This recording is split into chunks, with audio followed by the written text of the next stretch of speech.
The Chennai shopping mall శ్రావణ సంబరం KG sale nakshi jewellery Mela flat 50% of.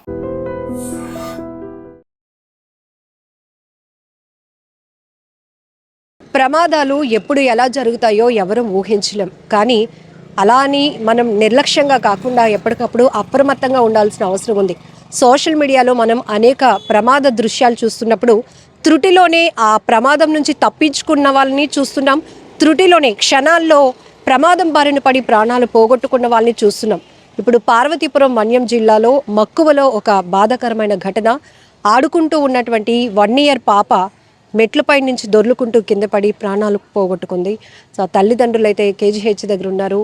ఆ పాపను కోల్పోవడంతో కన్నీటి పర్యంతం అవుతున్నటువంటి పరిస్థితి. కానీ ఏదో రకంగా వాళ్ళతో మాట్లాడించడానికి ఒప్పించాం. ఎందుకంటే ఇలాంటి నిర్లక్ష్యం ఇంకొకరు చేసి ప్రాణాలు పోగొట్టుకోకూడదు. పిల్లలు అనేటప్పటికీ అది ఏది ప్రమాదమో ఏది మంచో వాళ్ళకి తెలియదు. అనుక్షణం వాళ్ళని కాపాడుకోవాల్సిన బాధ్యత మనపైనే ఉంటుంది.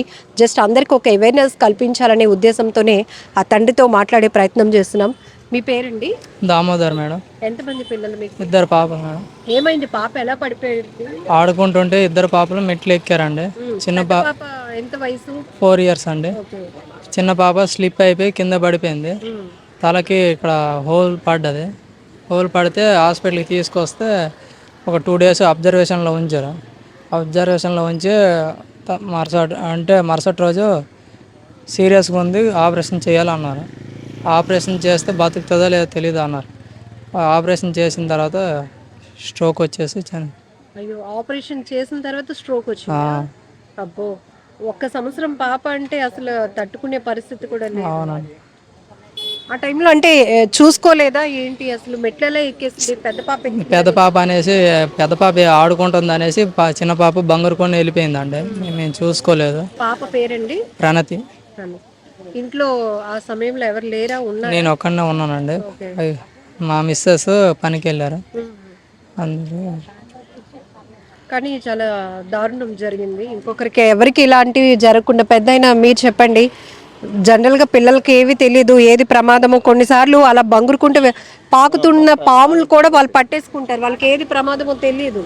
అంతే కదమ్మా. మరే ఇప్పుడు ఎక్కుతుండగా బాత్రూమ్ నడుముతున్నాం, 2 ఎక్కిపోయారు పైకి ఎక్కిపోయి చిన్నపాప 9 మెట్ల నుంచి జారిపోయి పడిపోయింది. దాని అంతా అది పడిపోయింది. బుర్రకి దెబ్బ తెలిసింది బాగా. దెబ్బ తేరడము ఇదనమాట. మరి విజయనగరం తీసుకెళ్ళాం. విజయనగరం అప్పటి ఇక్కడ తీసుకెళ్ళాం. చనిపోయింది. బుర్ర ఆపరేషన్ చేశారు, చనిపోయింది. ఆపరేషన్ చేసిన మరి లేదు, ప్రయోజనం లేకపోయింది. అదనమాట. ఇక్కడ నిర్లక్ష్యం ఏంటంటే ఒక పాప 4 years పాప మెట్లెక్కిందని చెప్పి ఆ పాపను ఫాలో అవుతూ ఈ 1 year పాప కూడా మెట్లెక్కింది. ఆ సమయంలో ఆయన ఫాదర్ వాష్రూమ్లో ఉన్నారంట. అలా ఒక్కసారిగా ఆమె కిందన పడిపోవడంతో హుటాహుటిన వాళ్ళైతే హాస్పిటల్కి తీసుకెళ్లారు. కానీ ఆపరేషన్ చేస్తే స్కోప్ ఉంటుంది అని వైద్యులు చెప్పినప్పటికీ కూడా ఆమెకి ఆపరేషన్ చేసిన తర్వాత ఆ చిన్నారి తల్లికి స్ట్రోక్ రావటం, తను కన్ను మూసింది. కానీ కుటుంబ సభ్యులంతా కూడా ఒక పాపను కోల్పోయామని చెప్పేసి తీవ్ర కన్నీటి పర్యంతం అవుతున్నారు. అయితే ఈ ఘటన చాలా బాధాకరం. చెప్పడానికి కూడా మాటలు రావటం లేదు. కానీ దీని నుంచి కొంతమంది అయినా అలర్ట్గా ఉంటారు అనే ఉద్దేశంతో మేము ఈ ఇన్ఫర్మేషన్ షేర్ చేస్తున్నాం. చాలా సందర్భాల్లో చూస్తాం, ఆడుకుంటూ వెళ్ళి కరెంట్ వైర్లు పట్టుకోవటం, లేకపోతే ఛార్జెస్ని నోట్లో పెట్టేసుకోవటం.